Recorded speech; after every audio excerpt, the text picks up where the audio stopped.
Hi, I'm showing the Blenheim today. Two engines, it's fixed pitch. The controls of the engine are here on the left side. Control column and the standard panel, the engine instruments, and here the flaps control, gear control, cooling, engine cooling control, and the fuel systems. And the fuel available is on the left upper side here, and the engine temperature on the right side over there here. In terms of fuel, we have 140 gallons on the inner tank, and 94 gallons on the outer tank. We have two of them, 2 times 140 plus 2 times 94, and the dial is available here to switch from inner to outer. So you first, if you have a lot of fuel in your aircraft, then the inner will be full and the outer will have 94 gallons. If you are below 60% fuel, then the outer tank will be empty. So if you check that, you will see if you have any outer available here, fuel available. And then when you start, if you have the outer, some fuel in the outer, you first just push one each, and it's on set on outer tank. Then when the outer tank goes down, you switch both engines to inner tank. And obviously, if you don't have any fuel in the outer tank, you start up directly on the inner tank. Let's finish with the fuel control, fuel management. This lever here apparently doesn't work. It's supposed to be a kind of crossfeed, so that when it's open like this, you can switch off one tank like that, and then both engines would be supplied in fuel by the tank that is open. Doesn't work. If you push this one forward and close one of these tanks, then the engine would stop. So you better use both inner or both outer. Doesn't matter, this one. I hope you're a little bit familiar with the British aircraft. In that case, be aware the levers for reach weak fuel weakness is reversed. You already know a little bit of the panel here. I'm not detailing each and every instrument in this video. Supposed to know a little bit how it works. Doesn't work, those switches. Apparently there is very few switches that do work. What's working is the cutout, the power cutout. So down you have the full boost available, and up you are limited to, if I don't make mistake, +5, and +9 if you boost cutout. And the engines are cooled by direct air. So let's do a short flight to show you the rest of the stuff. Again, on the left side, we are using the 2-pitch propeller in coarse or thin, and here this is a thin, and this is to cut out the engine, and this is a heater for the carburetor. I have a key assigned to it, so I can switch it directly. Basically, this is cold and this is warm, and it's warming up the air inlet, so you have less power in that conditions when the lever is down, but you have no risk to have any icing in the carburetor. The game apparently doesn't ice build up ice in the carburetor under any conditions. In a normal craft, or if they patch up the game, when you are running at reduced power, for example in descent, then you always have to open that, in particular when it's the humidity is high. Otherwise you would build up ice in the carburetor, the engine shuts down, and you cannot restart it until the ice has mixed up, but it doesn't happen during the flight.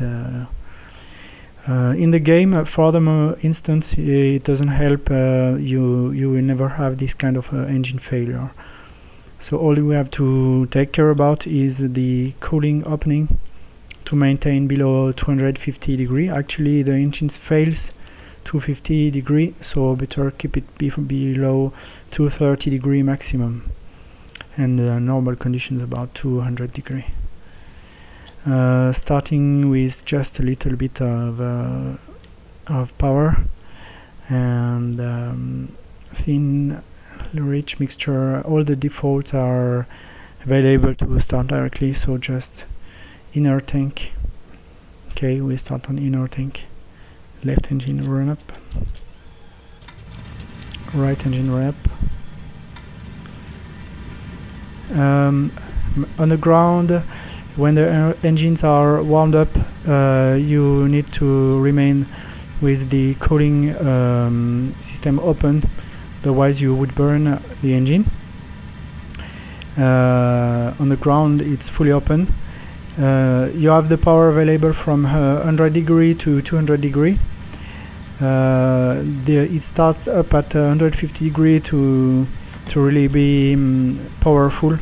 Below 150 degree the engine works, but the power is less.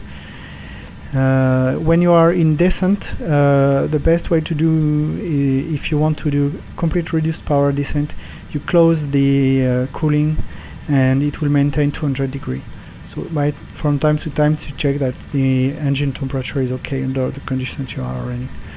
When we start to climb up, we have to take care about the temperature. It will increase. Higher we are, the higher temperature will be. Then at some point we have to reduce the boost in order to maintain a correct temperature. And I just use trim up. We have the trim position here, like this for takeoff. I pull approximately 10 to 15 for takeoff. Doesn't matter, but it just helps to have a smooth takeoff. Okay, and now we are quite ready to start the running. One thing to know also, the left engine is running the pump which runs the hydraulic systems, that is the flaps and the undercarriage. The end pump we have here, actually in the game it should bypass for flaps and gear control in case the pump fails, or the left engine fails. So if you have no left engine, if the spinner, you have enough speed, and then the spinner will rotate fast enough for you to have some control over gear and flaps. But if you are too slow, then you have to use the pump, the hand pump. And in the game it doesn't work for flaps, it just helps with the control of the undercarriage, but the hand pump doesn't provide any flap control.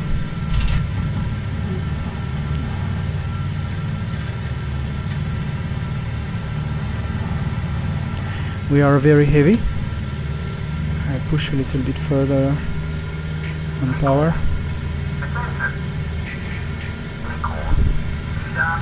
Flap indication, undercarriage indication, all those dials here, and flaps raised. some of those instruments work through the use of vacuum, and the section here, it indicates how much is the actual vacuum.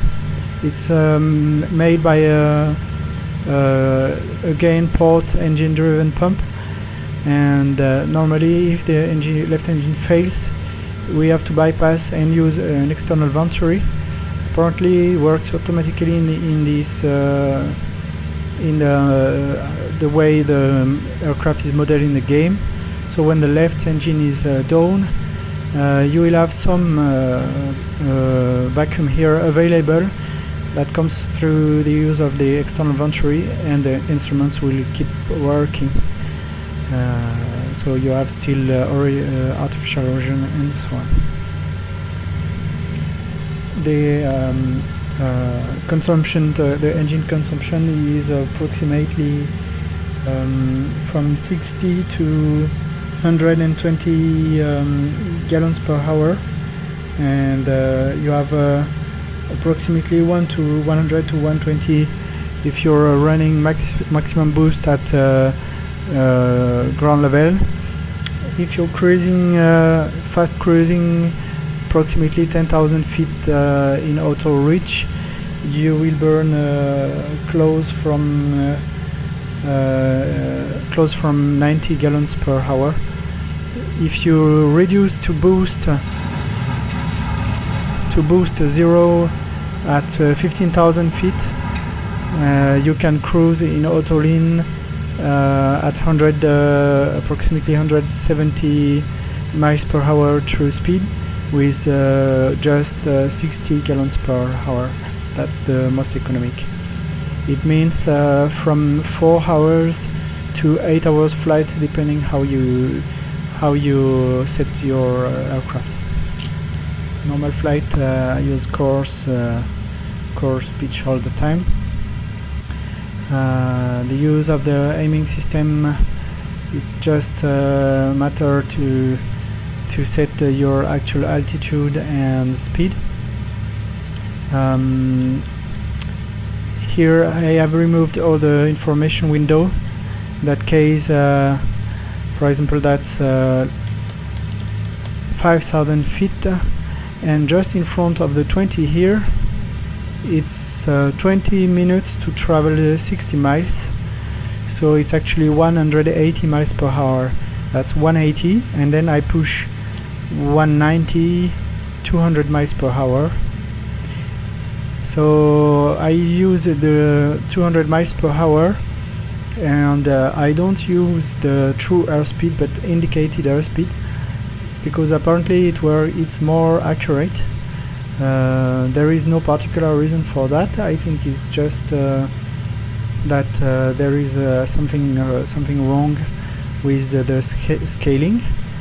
Normally what we have to enter here is the true airspeed, but then it turns out to be inaccurate.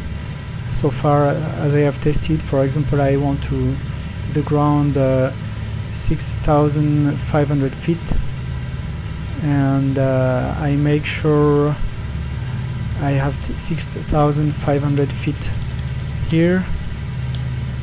I need to know the ground elevation, so now I need to raise probably 7,200 feet, and I will run indicated airspeed 200, and I have indicated airspeed I have true airspeed 200 in the system.